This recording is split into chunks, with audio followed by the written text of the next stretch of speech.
Welcome everyone to Buggy's delivery service. The Revolutionaries and CP0 have both been showcased at the Reverie.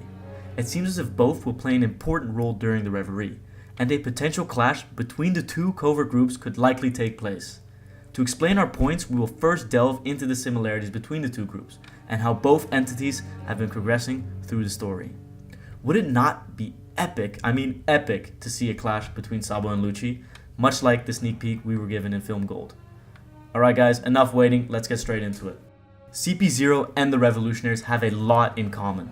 Almost too much that it is strange that this has not been discussed yet. The first time we are introduced to CP0 and the Revolutionaries was in Dressrosa.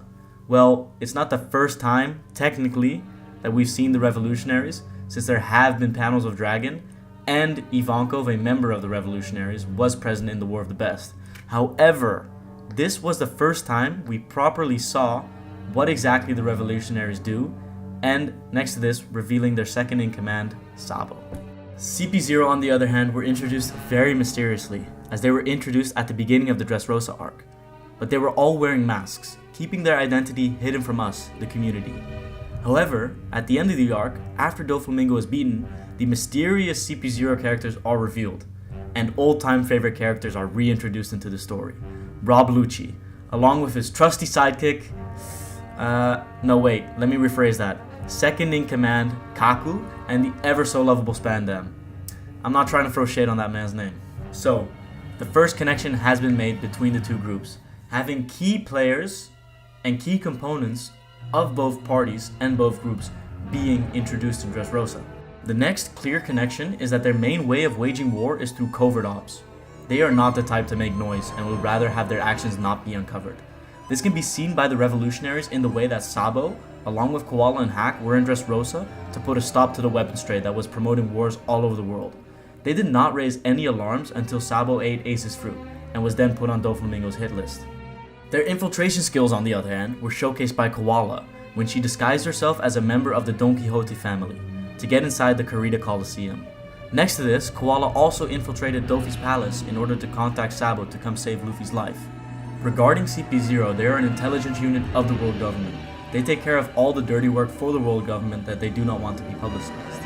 Their skills of infiltration and covert ops can be seen by Stussy, who was introduced as one of the underworld emperors, ruling the Pleasure District. She has successfully cemented herself as one of the underworld emperors without being spotted as being a member of CP0 and the world government. Now that their second connection has been made regarding infiltration and undercover work, we can get into the Reverie arc, where both of these entities' true importance to the story can fully develop.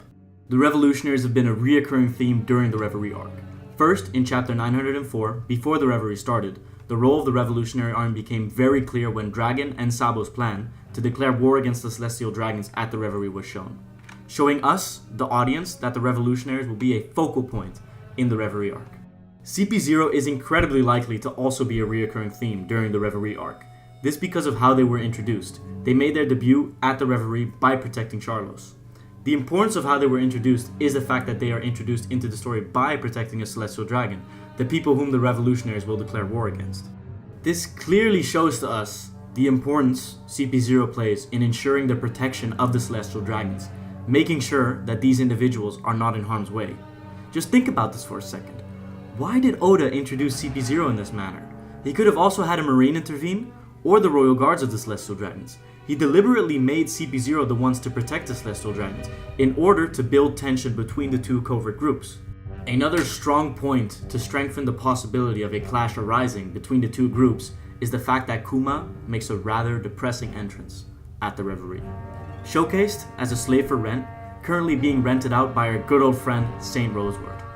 We saw how full of rage Sabo was due to seeing one of his beloved comrades, the gentle Kuma, being treated in this manner. Due to this, it is likely that the Revolutionaries will make an attempt to save their old comrade, and when Sabo sees the man who he is rented out to, there's a big possibility that Sabo will do the same thing that Luffy did, leading to an intervention from CP0 to protect the Celestial Dragon. This would also be hilarious, as both Charlos and his dad, Saint Roseward, will have been punched by Luffy and Sabo. How cool would this be? A fight between Sabo and Lucci, especially since a fight between the two was already teased in Film Gold. we will be able to see not only Rob Lucci vs Sabo, but also all the Revolutionary commanders in action against an enemy far stronger than the simple Pinkbeard pirates. Getting to see the true powers of CP0 will also be dope, most notably seeing the strength of Rob Lucci and Kaku post time skip. How well they have mastered their Haki and their Devil Fruits, I mean their growth potential is extremely high, and maybe Lucci has even awakened his Devil Fruit. But for now, who knows, we will just have to wait and see, guys. Also, before I forget to mention this, we will get to see Sabo go all out as well, and see if he's gotten used to Ace's fruit at all. I don't know about you guys, but this would be incredibly hyped to see. Enough tension has been built up and enough similarities have been showcased for there not to be a clash between the two groups.